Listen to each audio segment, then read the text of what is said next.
अब दोस्तों, महाराष्ट्र से बड़ी खबर सामने आ रही है, जहां पर एक बार फिर से एकनाथ शिंदे और बीजेपी सरकार मुश्किल में आ गई है। खबर यह है कि एकनाथ शिंदे बीजेपी सरकार के लगभग 5 मंत्रियों के ऊपर घोटाले का आरोप लगा है और इन घोटाले के आरोप के बाद जिस मुद्दे को लेकर के अक्सर एकनाथ शिंदे और बीजेपी की महाराष्ट्र सरकार अपने आप को बहुत साफ सुथरा बताती है, अब उसी मुद्दे पर उनके ही नेता फंसते हुए दिखाई दे रहे हैं। इसको लेकर के बड़ी खबर सामने आ रही, जिसकी जानकारी आगे आपको विस्तार से देंगे। उन नामों पर भी चर्चा करेंगे जिनका घोटाले में जो है नाम सामने आ रहा है। साथ ही साथ 2 और बड़ी खबरें इस वीडियो के जरिए से आपके सामने रखेंगे। दूसरी बड़ी खबर उत्तर प्रदेश से सामने आ रही है, जहां पर बीजेपी एमएलए आदित्य सिंह के ऊपर करोड़ों रुपए की जमीन हड़पने का आरोप लगाया गया है, लेकिन इस पर मीडिया में खामोशी जो है दिखाई दे रही। मीडिया इस पर खामोश है।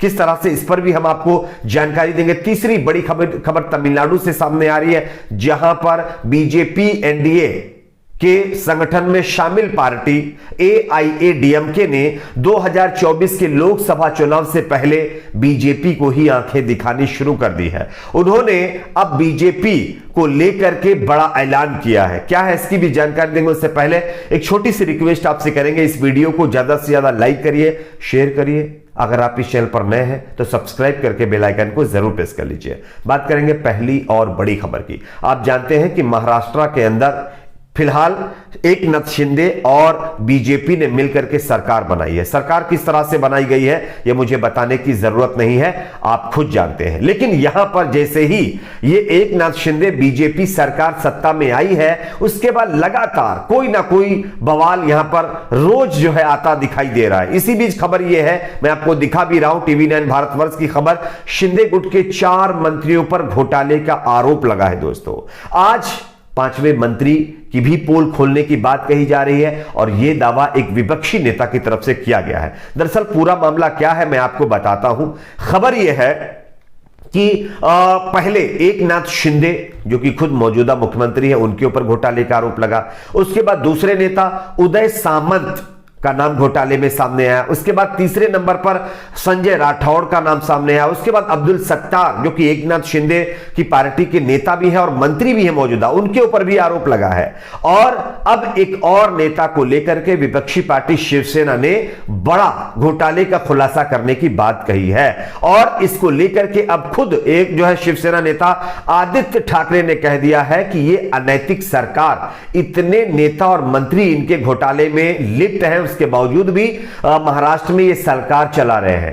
ये किस तरह से सरकार चला रहे हैं ये मुझे समझ में नहीं आता है। अगर ये सरकार ऐसे ही महाराष्ट्र में चलती रही तो महाराष्ट्र जो है तकलीफ में आएगा। यह बयान शिवसेना के ठाकरे गुट के नेता आदित्य ठाकरे ने मंगलवार को सुबह में दिया है और उन्होंने सीधा सीधा आरोप एकनाथ शिंदे और उनके कई मंत्रियों के ऊपर लगाया है कि उन्होंने महाराष्ट्र के अंदर अपने अपने विभागों में जमीन घोटाले किए हैं। इसमें टोटल अगर मैं बात करूं तो लगभग जो है 37 एकड़ सरकारी चरागाह की जमीन हड़पने का आरोप लगाया गया है, लेकिन इस पर मीडिया के अंदर कोई चर्चा नहीं हो रही है। और एनसीपी की तरफ से, शरद पवार की पार्टी की तरफ से भी कहा जा रहा है कि वो भी कोई बड़ा खुलासा इसको लेकर के करने वाले हैं। हालांकि नामों को लेकर के एनसीपी की तरफ से भी पुष्टि नहीं की गई, ना इस पर कोई नाम लिया गया, लेकिन उनकी तरफ से भी कहा जा रहा है कि एकनाथ शिंदे सरकार के कई मंत्री बड़े बड़े घोटाले में लिप्त हैं और अगर आने वाले दिनों में इसका खुलासा होता है, अगर जांच होती है, अगर इसमें से कोई भी नेता का नाम और जांच में इनकी जो संलिप्तता पाई जाती है तो यह शिंदे सरकार के लिए एक नई मुश्किल खड़ा करने वाली बात होगी।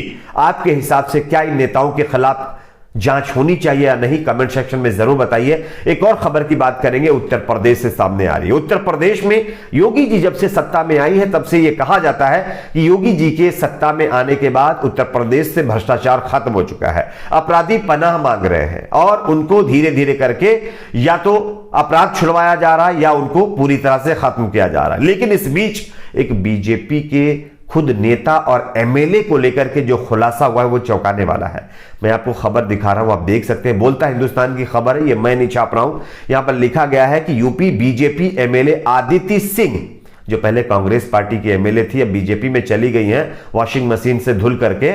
उसके बाद आदित्य सिंह के ऊपर करोड़ों की जमीन पर कब्जा करने का आरोप लगा है। दोस्तों, पीड़ित महिला ने कहा है कि अधिकारी भी मिले हुए हैं, हमें धमका रहे हैं। मैं आपको उस महिला की भी तस्वीर दिखा रहा हूं जिसकी जमीन हड़पने का आरोप आदित्य सिंह, जो बीजेपी के एमएलए हैं, उनके ऊपर लगा है। साथ ही साथ अब इस मामले पर लगातार सोशल मीडिया पर लोग सवाल खड़े कर रहे हैं। यहां पर देखिए, यहां पर सीधे तौर पर कई लोगों ने जो है सोशल मीडिया ट्विटर के ऊपर अपनी प्रतिक्रियाएं दी हैं। अभी नाम के एक ट्विटर यूजर ने लिखा है कि लालच और सिर्फ लालच भरा है इस खूबसूरत बीजेपी एमएलए नेत्री के दिलो दिमाग में। जमीन कब्जा करने की भूख लगी है इसको, और भुक्त भोगी के द्वारा विरोध करने पर जान से मारने की धमकी देना, मानसिक तौर से प्रभावित करना और गाली गलौज कर बोलना, तुम मेरा कुछ नहीं बिगाड़ सकती, चल भाग यहां से। इस तरह की चीजों का इस्तेमाल यहां पर किया जा रहा है। और लोगों का यह भी कहना है कि अगर उत्तर प्रदेश के अंदर बीजेपी की सरकार है और अगर वो लोग सत्ता में हैं जो भ्रष्टाचार खत्म करने की बात कर रहे हैं, अगर उनके ही राज्य में खुद बीजेपी एमएलए पर आरोप लग रहा है कि उन्होंने जो है करोड़ों की जमीन हड़प ली है और उस पर अब पुलिस कोई कार्रवाई नहीं कर रही है, तो यह बहुत संगीन मामला है। दोस्तों, एक और खबर की बात करेंगे, तमिलनाडु से सामने आ रही है, जहां पर जो है एनडीए घटक दल एआईएडीएमके ने लोकसभा चुनाव 2024 से पहले बीजेपी की मुश्किलें और भी ज्यादा बढ़ा दी हैं। आप इस खबर को देखिए। इस खबर में जनसत्ता ने छापा है कि तमिलनाडु 2024 चुनाव में बीजेपी से गठजोड़ पर अन्ना द्रमुक यानी एआईएडीएमके ने दिखाई तेवर। कहा कौन कितनी सीटों पर लड़ेगा ये हम तय करेंगे। यानी कि इस बार बीजेपी को लोकसभा चुनाव 2024 में तमिलनाडु के अंदर अपने एनडीए घटक दल के कैंडिडेट्स को तय करने का मौका नहीं मिलेगा। ये अब खुद एआईएडीएमके तय करेगी कि आने वाले लोकसभा चुनाव में कौन सा कैंडिडेट कहां से चुनाव लड़ेगा और कितनी सीट किस पार्टी को दी जाएंगी।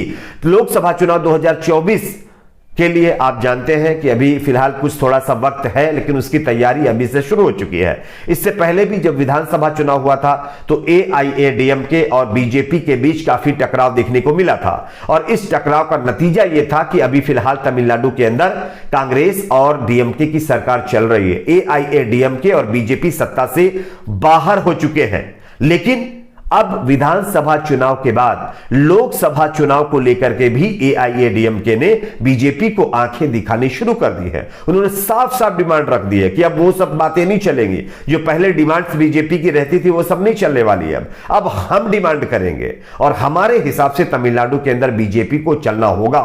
हम जहां से चाहेंगे वहां से सीटें तय करेंगे, जहां से चाहेंगे जितने कैंडिडेट चाहेंगे उतने हम देंगे। हमारे ऊपर किसी का जो है जोर नहीं चलने वाला है। अब देखना होगा कि इस जो है बयान के बाद बीजेपी, एनडीए और एआईएडीएमके का क्या गठबंधन और भी आगे थोड़े दिन चलेगा या नहीं। आपकी अपनी इस पर क्या राय है जरूर बताइए। वीडियो को ज्यादा से ज्यादा लाइक, शेयर, चैनल को सब्सक्राइब जरूर करें।